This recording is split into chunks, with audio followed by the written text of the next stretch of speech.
Jika kriteria ketuntasan minimal mata pelajaran matematika saat itu adalah 70,5, presentase siswa yang remedial adalah titik-titik.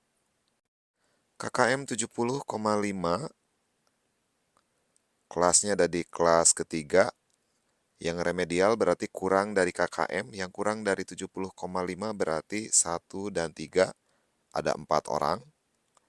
Sehingga presentasi yang remedial adalah 4 orang dibagi jumlah seluruhnya 48 kali 100% sama dengan 4 dan 48 masing-masing bagi 4, 1/12 kali 100%.